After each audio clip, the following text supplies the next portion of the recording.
Жеңишти өз колу менен баштаган аял Мусанын энеси. Эгер биз ыймандуулардан болушу үчүн анын жүрөгүн сабыр менен байлабаганда, Касас сүрөсү 10-аят.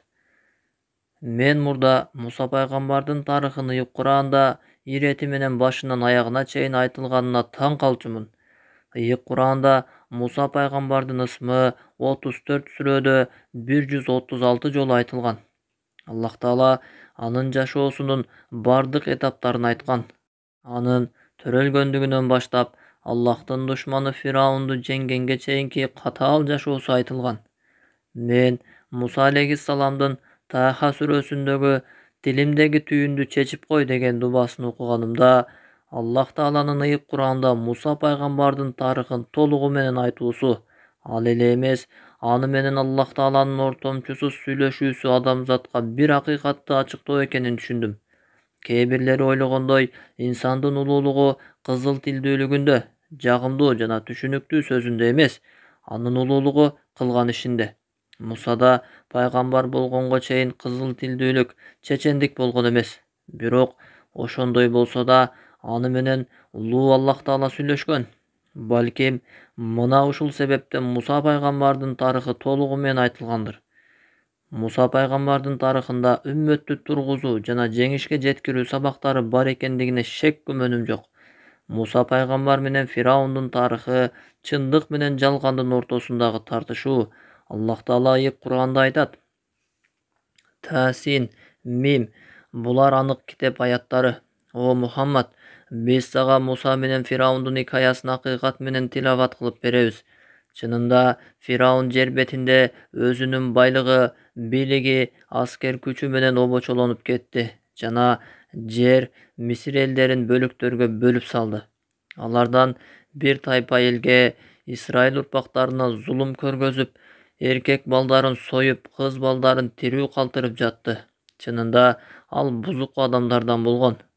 Касас сүрөсү 1-5 аяттар. Бул зулумдук кыйынчылыктардан кийин Аллахтын жеңиши келди. Анан биз жерде Мисирде зулумдук көргөн адамдарга жакшылык кылып, аларды алдыңкылар жана Мысыр жеринде мураскорлор кылууну кааладык. Касас сүрөсү 5-аят. Жеңиштер мына ушундай таризде башталган. Жогорудагы аяттан кийин Аллах Таала мындай дейт: Биз Мусанын апасына илхам бердик. Касас сүрөсү 7-аят. Көп жылдык кемсинтүү жана жапа чегүүдөн кийин да Яхуди коомунун жашап туруусунун негизги себеби Муса пайгамбардын апасы болгон. Толук бир коомду тургузуу бир аялдан башталат. Бир топ жылдык зулумдуктан кийин коомдун кайра жаралуусу Нил дарыясынын жээгиндеги чакан гана бир үйдө жашаган жалгыз аялдан башталган.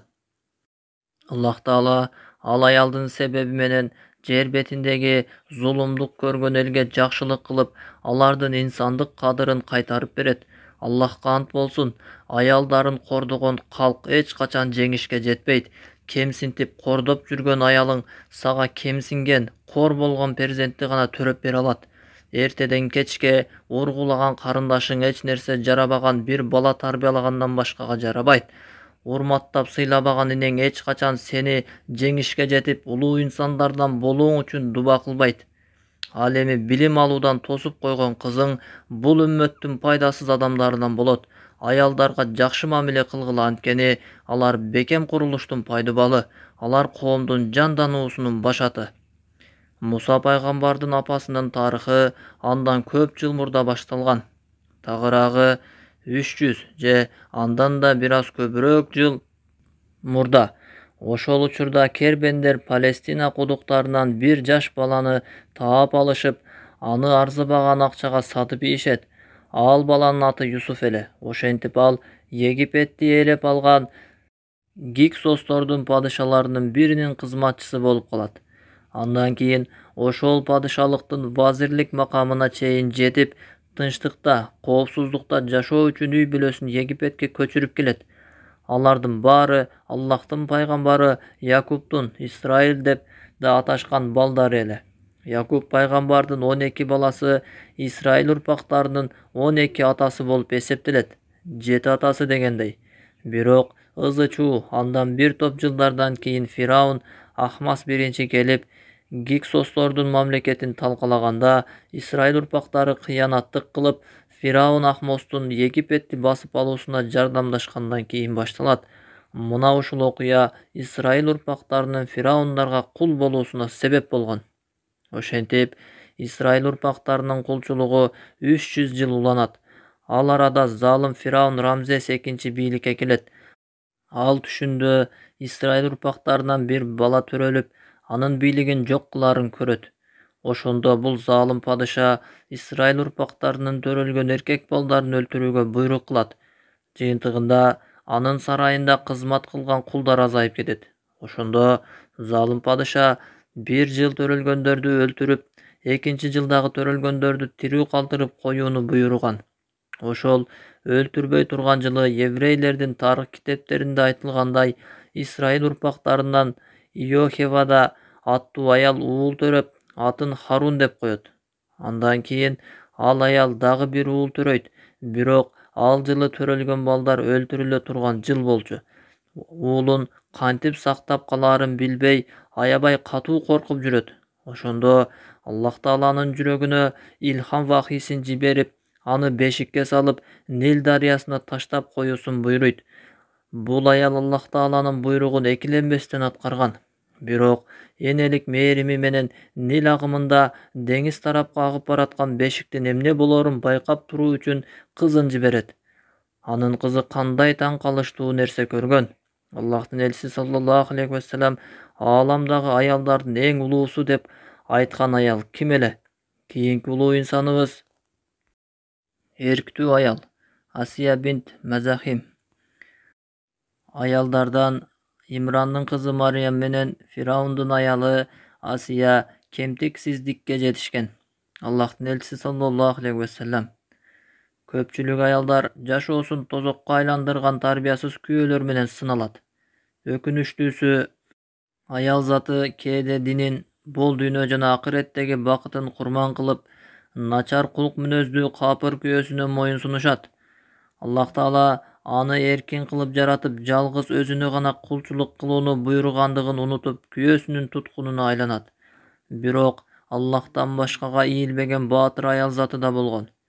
Алар кылмышкер күйөөлөрүнүн зомбулугунун астында кор болуп жашоодон көрө Аллахтын алдына барууну тандашкан. Аллах Таала кыямат күнгө чейин окула турган ыйык Куранда Асия бинт Мазахим менен кылмышкер күйөөсү Фираундун тарыхын баяндаган. Бул окуянын даанышмандыгын Аллах өзү жакшы билет. Бирок менин жеке илимий көз карашымда бул окуядан өтө зарыл эки сабак алсак болот. Биринчи, аял затынын ордун кемсинткен эркектерге өрнөк. Эркектерге жер бетиндеги эң залым падышаны бир аял жеңгенин эстетип коюу. Демек, күч денеде эмес, күч ыйманда. Экинчи, жеке аял затына үлгү. Эгерде бир аялдын күйөөсү залым кылмышкер болсо, ал Аллах Таала эң залым, канкөр күйөө менен сынаган Асия бинт Музахимди унутпасын, коркпосун, кайгырбасын. Баарынан мурда ал кылмышкер, ал залымга баш ийип, дүйнө жана акыреттеги бакытын садага чаппасын. Бакыт байлыкта, дүйнө кызыкчылыгында эмес, чыныгы бакыт ыйманда. Асия жөнөкөй күйөөнүн катардагы аялы болгон эмес, ал падышанын аялы, ханыша болгон. Анын колунда эсепсиз алтын күмүштөр бар эле. Ал жер бетинин бейиши болуп эсептелген байыркы Египеттин ханышасы болгон. Ал мына ушулардын баарын Аллах үчүн таштаган. Асиянын жеңиши Фираунду жеңүүдөн мурда Напсин жеңүүдөн башталган. Эми анын тарыхы менен таанышалы. Биз Мусанын апасына илхам бердик. Аны эмизе бер. Эгер ага зыян жетип калуусунан корксоң, аны дарыяга агызып жибер. Коркпогун жана капа болбогун. Биз балаңды сага кайтарып беребиз жана аны пайгамбарлардан кылабыз. Аны Фираундун үй бүлөсү өздөрүнө душман жана кайгы болушу үчүн кармап алды. Чынында Фираун, Хаман жана экөөсүнүн аскерлери күнөө кылган адамдар эле. Жана Фираундун аялы айтты: бул бала мен үчүн да, сен үчүн да көз кубанычы. Аны өлтүрбөй эле койгулачы. Бизге пайдасы тийип калышы мүмкүн. же болбосо асыранды бала кылып аларбыз. Алар эч нерсени байкабай турушту. Ал эми Мусанын апасынын көңүлү бошоп калды. Эгер биз ыймандуулардан болушу үчүн анын жүрөгүн сабыр менен байлабаганда, аны билдирип коюуга аз эле калган. Ал анын эжесине Мусаны көзөмөлдөп бар деди. Ал Мусаны алыстан карап турду. Алар эч нерсени сезбей турушту.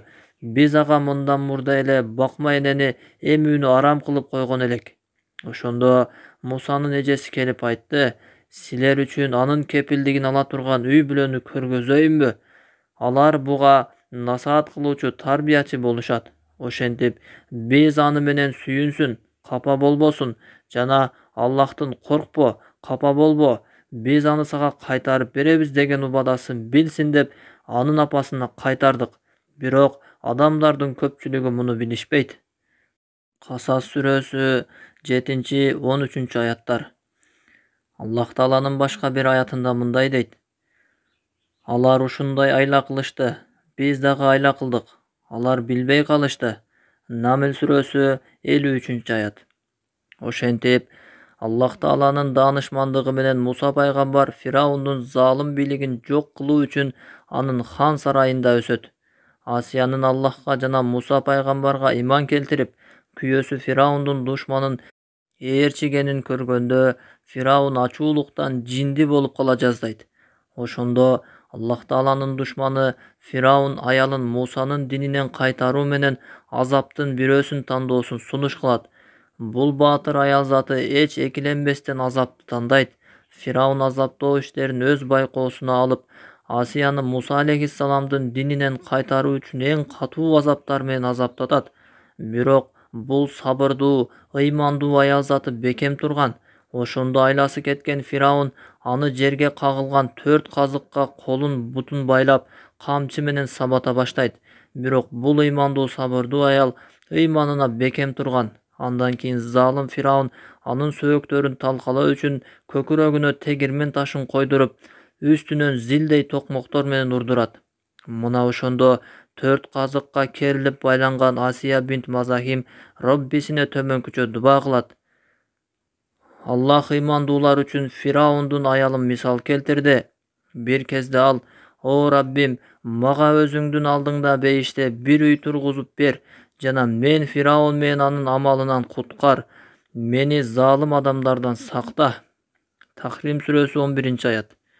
Бул улуу баатыр аял заты Аллахтын алдына барууну тандайт. Ал биринчи "өзүңдүн алдыңда" деп, анан "үй" деп айтты. Андан кийин анын таза руху жаратуучусуна көтөрүлдү. Бул улуу баатыр Асия бинт Мазахим аял затынын тарыхындагы эң улуу аял болгонго татыктуу болду. Ошондой эле Аллахтын элчиси саллаллаху алейхи вассалам айткандай, ал бейиш элинин мырзайымдарынан болот. Бул залым падыша сарайындагы дагы бир мусулманды жан чыдагыс азаптар менен азаптап өлтүргөн. Ал аял залым Фираундун сарайында эмне кызмат кылып жүргөн? Залым Фираун анын жашыруун туткан ыйманын кантип билип калган?